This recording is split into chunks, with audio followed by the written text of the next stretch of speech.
Hello and welcome to another episode of the Dualistic Unity movie review series. I am appreciating the ability to both get lost and find myself in that, recognize that, and not have the additional weight and concern and judgment that oftentimes comes with getting lost and recognizing where you were getting lost in some shit and just being able to see it for what it is and be like, yep, I was getting a little lost there. And coming back to your senses and just being able to move through it, recognizing that that's all a part of it. I love how questionable everything is. I want to communicate that quickly because everything from my experience being here now, my perception of time, dreams, imagination, symbolism, daydreams, all of that stuff, there is just so much to my existence and my experience that's just so questionable. What does it all mean? How does it impact me? Does it impact everything else? There has to be more to this, considering we're all experiencing this to some degree. And so I just love how mysterious life is. And when you embrace the mystery, all of a sudden it becomes so much more enriching. It becomes so much more all encompassing. You become more involved with it because you're actually involved with it. You're actually looking at it because it's worthy of your interest because you've stopped making it so boring with your assumptions. That all said, today's movie review is about Ink, which came out in 2009 and is directed by Jamin Winans. This is a gem. I love this movie.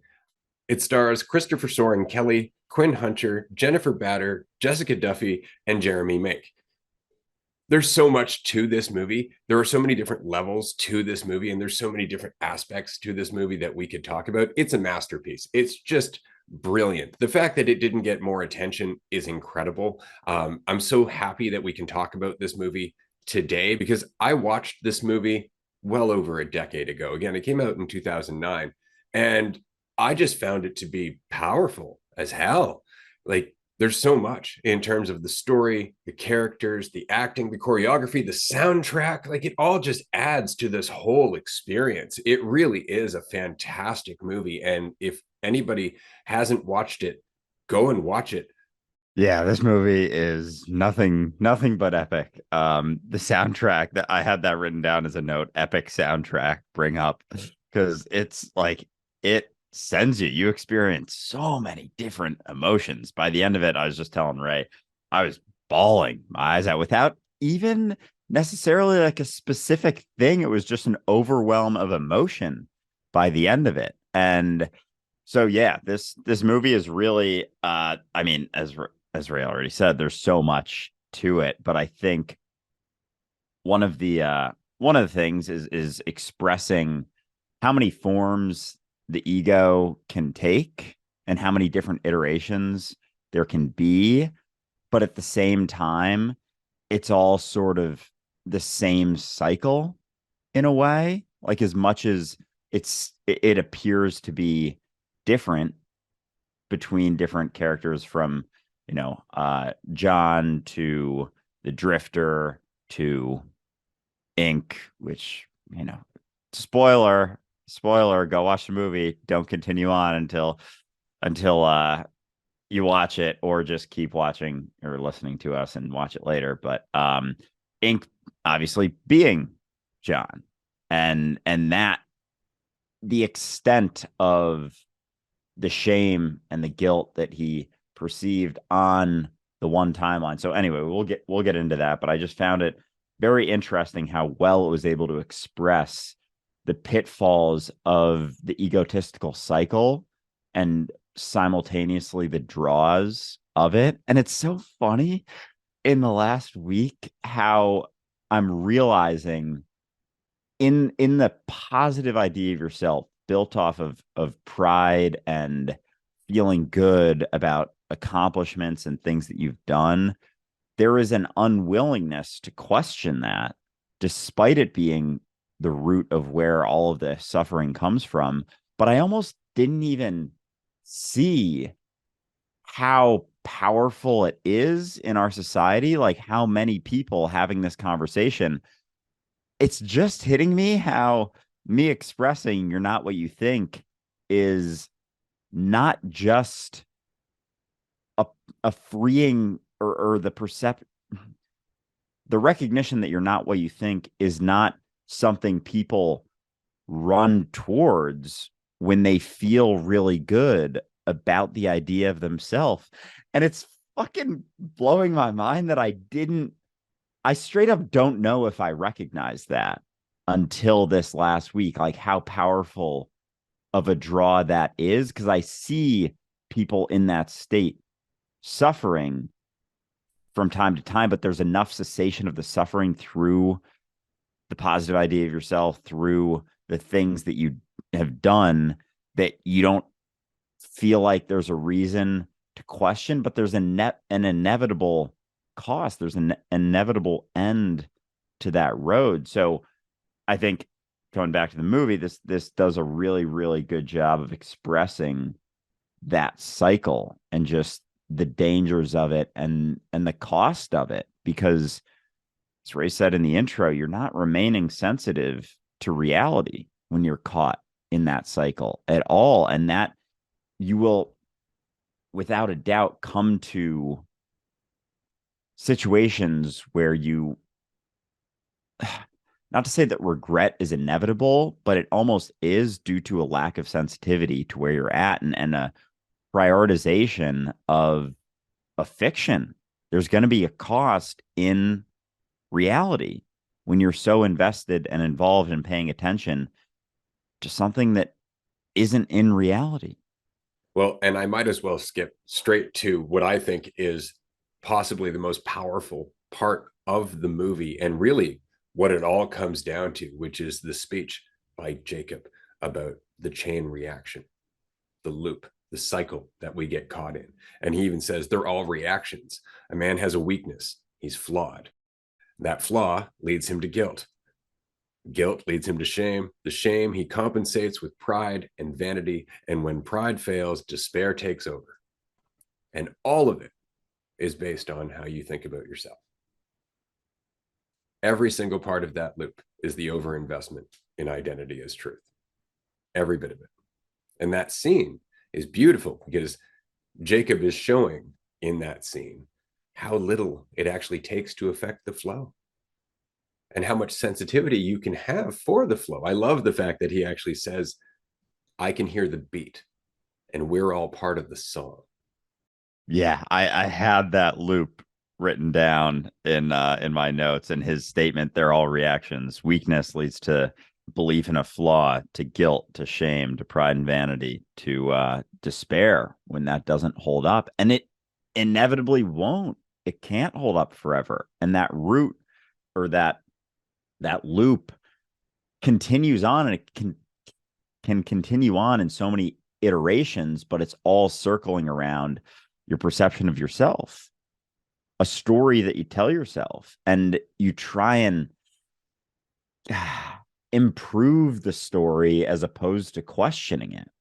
And there's a desire to make something of it. And so that scene also is one of my favorites. And I love Jacob in this movie. He's fucking awesome because the way his lack of concern combined with his sensitivity to reality is kind of it. Like, that's what it comes down to, is just that sensitivity to reality. So him, in comparison, it's almost like Jacob and John are on two ends of the spectrum for most of the movie. Like, Jacob is very much in it, in the flow of things, without so much concern, but recognizing the flow for what it is and being tapped into it. Whereas John is so caught in the ideas and the desire to be seen in a certain way, to be something, to mitigate all of the shame that he felt as a child, to become something, to make something of his life. And you see they display it very well where all of that comes from. Like, it comes from the desire, the shame as a child, checking out of gas station or grocery store with food stamps, and it's perceived as a flaw, as a weakness, having that. And as the loop goes, there is guilt and shame and try to overcome with pride and vanity. And that's what he does. And at what cost? At the cost of what is real, at the cost of reality at the end of the day. And because that becomes the priority, he lacks a sensitivity towards reality. And there's absolutely a cost. And whether we recognize it sooner or later, it's building as long as we're focused on our idea of ourselves and the made up story we continue to tell ourselves about how we are doing relative to everything else we perceive, all of the others in reality. That's all it is. It's all in comparison. It's all relative, and it's all based on a fiction. Absolutely. And we could talk about John and John's character and his development through this movie all day because there's a lot. And that's why it's so powerful. John's story is very, very powerful in terms of it being a redemption story. On the other hand, we can also talk about the fucking awesome shit that's happening in terms of there being two different worlds happening at the same time, because we often talk about symbolism and whatnot. And I love this movie for the symbolism. And what I mean is that all of the storytellers, right, are very much reflective of fulfilling experiences, right? Like when they come around, when we're quote unquote dreaming, not even just when we're dreaming, you'll notice, because they come around during the day too, but they always have kind of a benevolent impact on our state of mind whenever they're in our presence. Not that they're actually in our presence, because of course the world that they live in is not like the world that we live in. Like they can see us, they don't interact with us, they exist in a different kind of experience of time, they can go back and forth as it were. They have an entirely different experience happening on their plane, but they're all very symbolic of different experiences that we have within our awareness, which is kind of cool. And then on the other side, you have the malevolent forces, the incubus, and they're creepy as fuck. Like all they do is they instill fear and they reinforce the ego. They make you feel insecure. Even at one point when Ink meets with an incubus and he's like, I need the codes. And the incubus just can't help himself. He's like, you're not perfect. I can feel the shame coming off of you. You have to be perfect and all of that. Like it's all just egotism, making Ink feel less and less and more shame. And it's just a powerful, powerful scene, but it's all symbolism. Yeah. Leave, the chief storyteller, she was very much symbolic of just faith and courage and a willingness to serve, because that's how she ultimately dealt with Ink, was to give herself up, to be completely selfless, because nobody else was getting through to Ink by fighting him. She actually said, fighting you is just making it worse. Right. And so all of this is just symbolic of thoughts that we have within our awareness, things that we go through in our inner journey, right? Things that we don't really pay attention to, things like what we experience when we're dreaming or daydreaming or going through our imagination as we're experiencing our life. And it's all important. And it's important for us to tune into that. It's important to us to tap into these things. That's why I really liked at the beginning of the movie when Emma, his daughter, wanted John to play. And he was very hesitant because he doesn't use his imagination. He's all just about control in this world right now, how it satisfies his need to feel better, and it gives him the illusion of security and all that other fun stuff. It's self-validating. It's about him. Play is not really about how it makes him feel better. And so that's really the journey for John, is to let go of John and just be involved with his daughter, to actually play and be in the moment. And so it's all right there in that opening scene. And that's the same lesson that John has to learn throughout the rest of the story again. Except now the divide is so much bigger than his daughter just feeling like he doesn't want to play, or he slept in and he's kind of skipping their appointment. Now it's about the fact that Emma has been taken away by her grandparents. John has been ripped away from his child. And there's a huge divide there, but he still has to let that divide go in order to mend the relationship. He still has to let go of what it means about him. He still has to let go of how it's self-defining. And he has a real issue doing that. And of course, all of that is perfectly illustrated by the involvement of the incubus. Like the fact that they're always in the back, kind of like poking the bear, is very much what our thoughts feel like. When we're going through that cycle, like at the beginning of the movie, when John is in the car screaming in frustration, that scene made the movie for me immediately because you could feel it. Well, kudos to the actor because that scene expressed everything all of us have ever felt when all of a sudden all of our efforts for control just turned to dust. It's like we can get what we want, but it's not bringing us happiness. And we just want to scream to the heavens. And that's exactly how it sounded because that's what he's going through is the realization that what you think you want isn't necessarily what's best for you.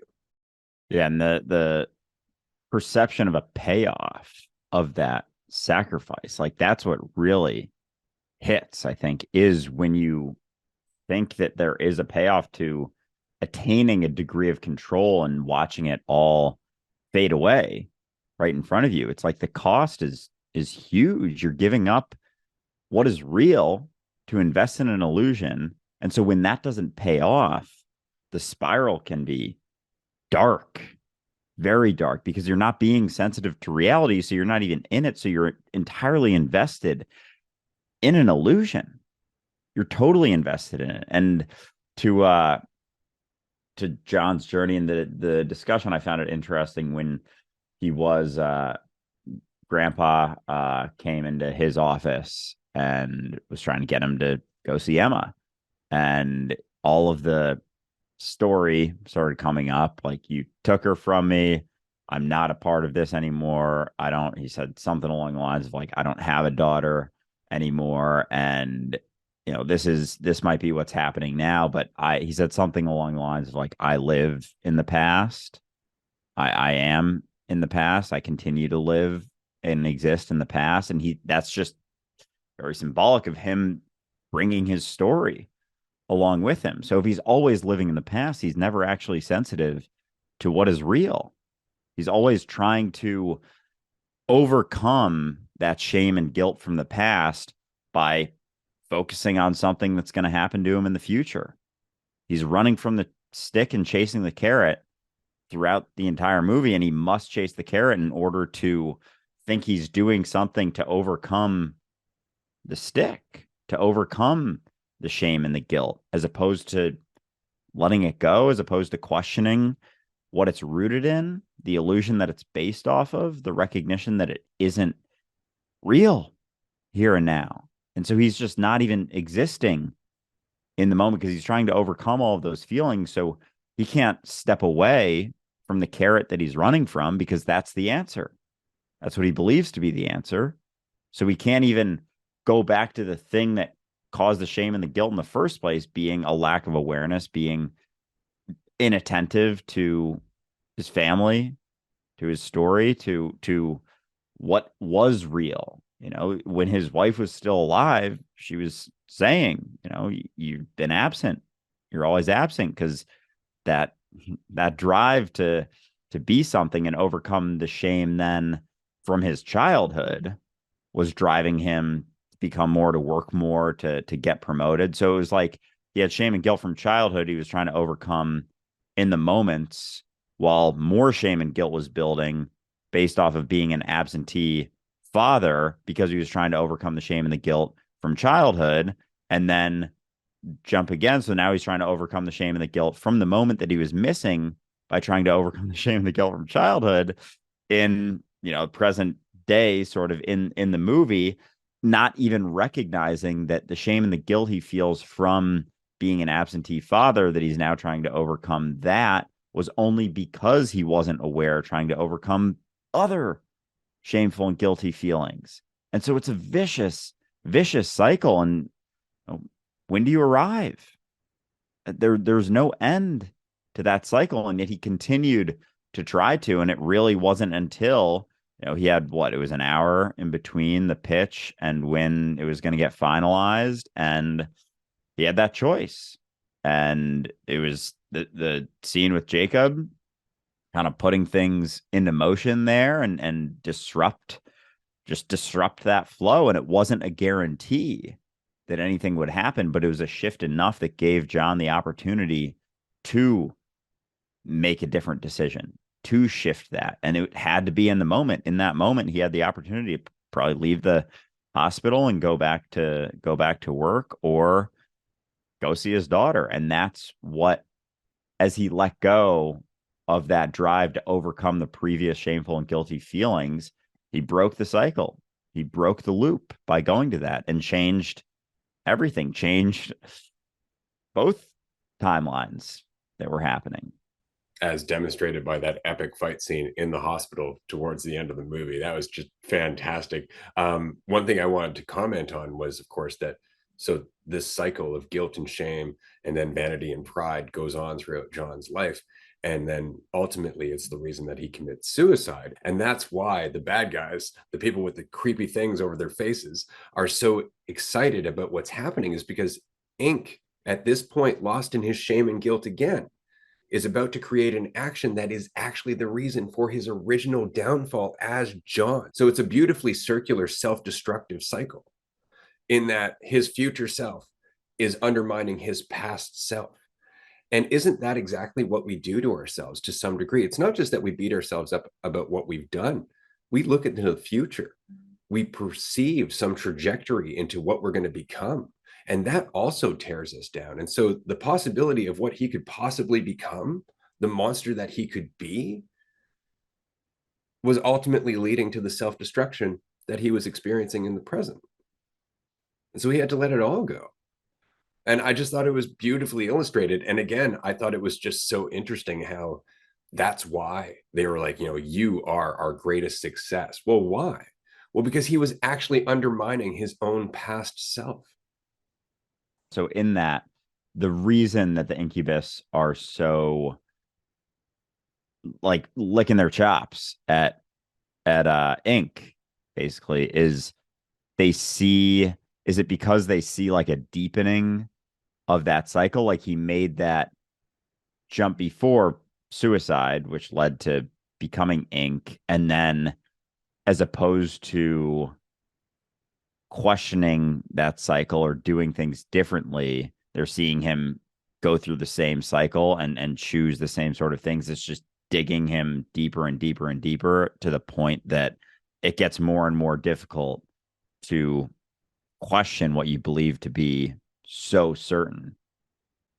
Well, because we're always kind of undermining ourselves, right? Like that's the role of the incubus in this movie, or the storytellers, in fact, is just to give us a gentle nudge. But it's what we do with it that matters. But they live in a world without time, right? So if their entire purpose is just a malevolent nudge towards self-destruction, to continue the cycle of self-destruction until the point where the person only wants to be numb, because that's what Ink was looking for at the end. He just wanted to be numb. There was no victory in this. He just wanted the pain to end. And that's what the incubuses lived like. They didn't have any pain because they perceived themselves through pride all the time, even though it was false pride. And so that's what Ink was looking for, was the cessation of the pain. But because they don't exist in the timeline, they were actually encouraging him to be the reason that his daughter got sick, which is what led to his suicide down the road. And so it's beautiful in terms of it being his own doing. It's all his own doing, and it's all based on the same cycle. Like you can see how, from a malevolent point of view, from an evil point of view, that would be very exciting to help happen. That's why they were so invested in it. That's why they were poking and prodding John every step of the way. They were with him during the day, right? That's why the hospital scene was so intense, because they were intent on getting to John and changing his mind. Like when he didn't pick up the phone after the car crash, that's when they all just started showing up, because he broke their plan. All of a sudden, his priority changed, and they didn't want that. They needed to get to him. They needed to make him want to pick up that phone, like you said, and go back to work. And that's why that scene is so fucking good.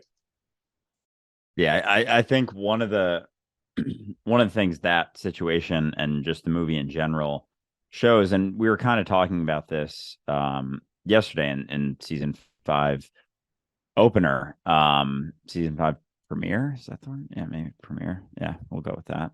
About how, you asked the question, is there ever a state in which people don't have the opportunity to change? Like, can you ever go so deep into the pit that you don't have the opportunity to change? And I think this movie did a great job of showing that there's always that opportunity. It's always there. Is it maybe easier or more difficult at certain times? Absolutely. It can definitely, the more you dig into it, the more you cling to it, the more certain you think you are of it, the more it may take to question it and unravel it. And it doesn't happen, oftentimes doesn't happen all at once, but it's just the subtle shift, the ability. And that's kind of what we see in the background, I think, in the other timeline is the benevolent versus malevolent forces. They're just giving nudges, they're just giving opportunities to make shifts in one direction or another. But that's all they're doing. They don't have any control. It's just showing you a door, more or less, and based on what you're invested in, you're going to choose one door over the other. You're going to pick one over the other, but it's not this, they don't have control of that world. It's just the opportunity. And even in the scene with Jacob and the reactions, you may say, oh, well, he had control of what happened. No, he set things in motion. Things happen.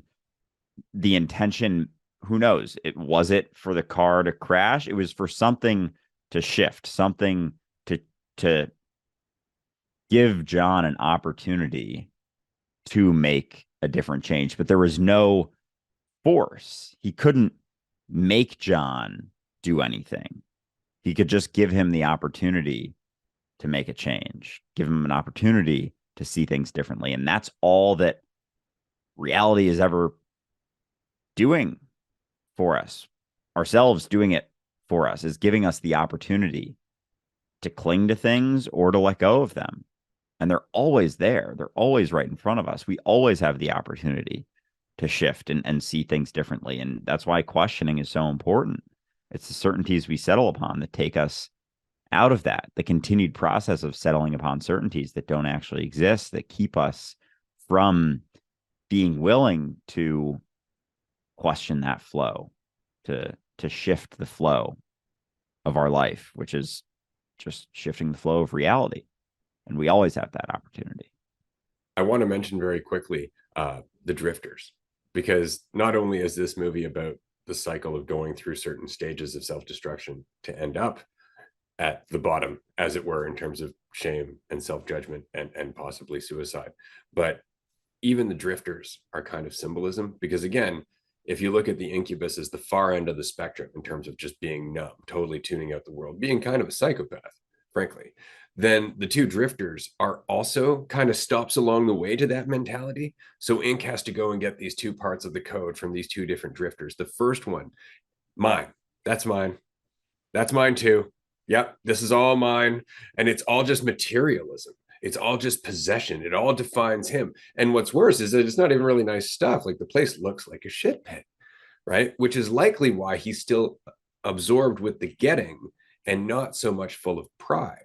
So he's on his way to feeling the despair that might create an incubus later on down the road. But he's kind of stuck, as it were, on this one mentality of needing constant fulfillment. I thought that was really interesting. And then the next drifter, who was all about vanity, about needing to be looked at, my audience, who was immediately insecure when she met the storyteller and needed to cut her hair and tear her down, right? That's another mentality that leads to that despair if it's overinvested in for long. And you could see that one. She was like practically on the verge of despair. Everything was a threat to her. Everything. Yet another step towards seeking that state of just being numb, where you just stop caring about anyone anymore and it's just about whatever you want to do. And that often turns into kind of a malevolent force because it lacks clarity, it lacks consideration, it lacks empathy, right? There's no understanding in it, there's no kindness, there's none of that, because you're completely disconnected. You don't feel anything, you're quite numb. Yeah, the drifters were interesting because both of them, as you said, the one in the factory is caught up in materialism, and the one in the fucking bride's dress or whatever it was, is caught up in uh vanity and looks, and they both need things outside of themselves to feel a certain way. The first guy needed stuff and needed those things in order to give himself an excuse to feel okay with himself. And the woman needed attention, needed people to see her in a positive light, needed looks, and needed relatively, as when the storyteller came in, leave, and she's very pretty. She was immediately threatened because relatively she was not the prettiest in the room anymore. And so she had to change that in order to feel better. And so the issue with that is obvious with either of them. As soon as those things that they utilize for the external validation go away, they're left with themselves that they've been distracting themselves from for a very long time. And so they need those things in order to feel better. So the threat is always looming. If I don't have this, I'm not okay. And that's where the despair comes in, when those things inevitably go away, because everything is fleeting. Change is the only constant. Those things will go away at some point. And what's left is just you with yourself without all of those external things. And so we're always trying to utilize external things in order to give ourselves an excuse to be okay with ourselves. And those things don't, nothing lasts forever. So you can't adequately rely upon anything outside of yourself in order to feel better. Like there is absolutely a cost to the end of that road. There is a massive cost and just an inevitability of that despair. And as that despair comes in, there's just going to be more desire, more ways that you try and attain those things again, and you get more and more desperate, more and more willing to sacrifice what is real for something that is unreal.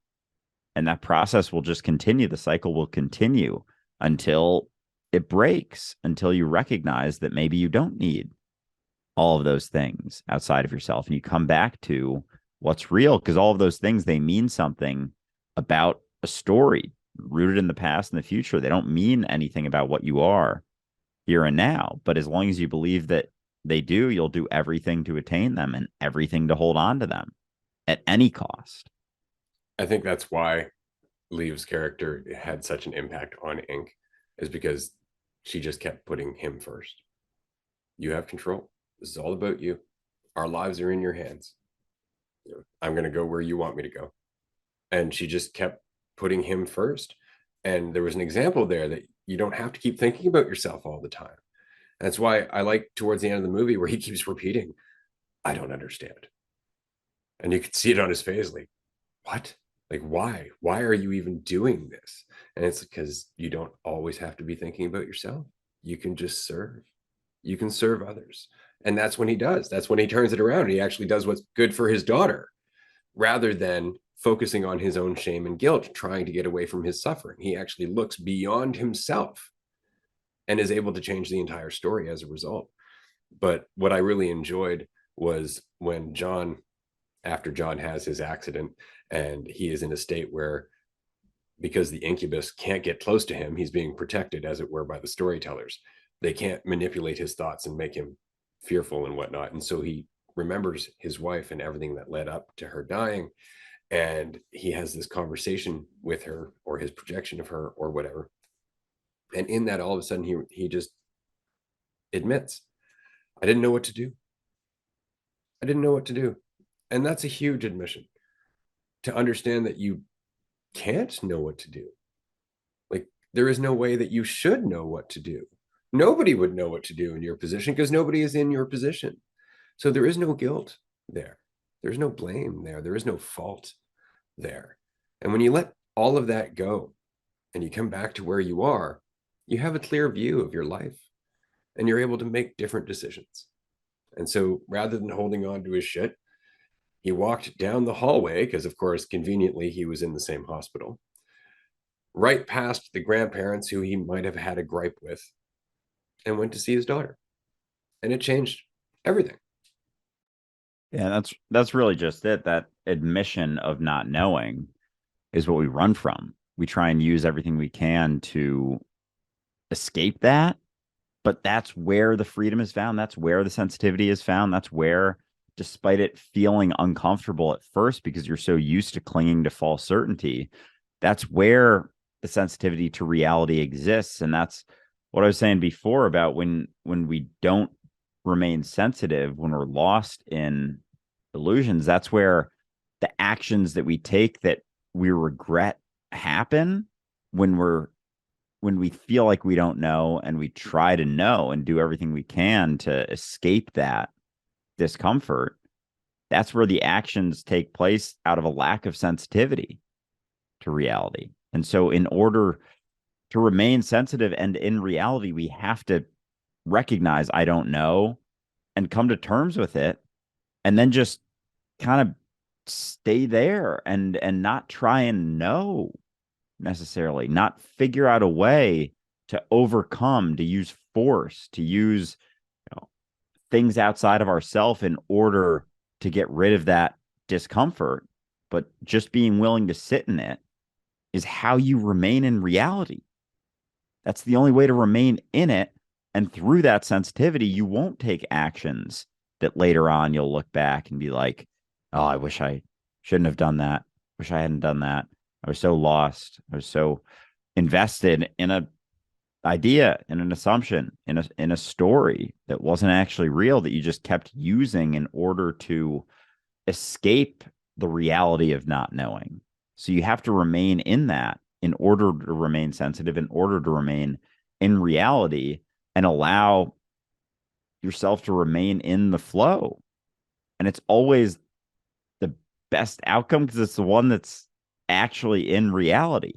It's the decision that's actually in it as opposed to being involved in a fiction. And that's what allows you to remain in things and make decisions that are actually involved in what's happening as opposed to the story that you're overlaying on top of what's happening. And I think that's very much the message in terms of there being a story and a cycle of self destruction that goes with that story. And at the end, the storyteller says very simply, you don't have to choose this. And that's true for all of us. We don't have to choose that cycle. We don't have to choose identity as truth. We don't have to choose the path of self destruction over and over and over again, thinking it's somehow not going to play out the way that it always does. We don't have to choose this. And on that note, this has been a great movie review.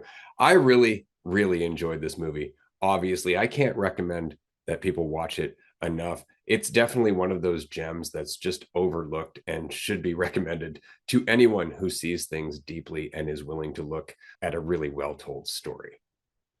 Yeah, this is a fun one. Definitely an emotional roller coaster and just a lot of symbolism. There's a lot of depth to this one as there is with a lot of the ones we cover, but yeah, this is one that could probably be watched a couple times for sure to get everything out of it just with the different storylines and timelines. So yeah, this was a lot of fun. Appreciate everyone for tuning in. If you haven't seen it and you just watched this whole episode, still go see it. It's definitely worth the watch. I think there's plenty in there that is worth seeing despite us talking about it. So definitely check that out and appreciate you tuning in and we'll talk to you soon. Bye, everyone.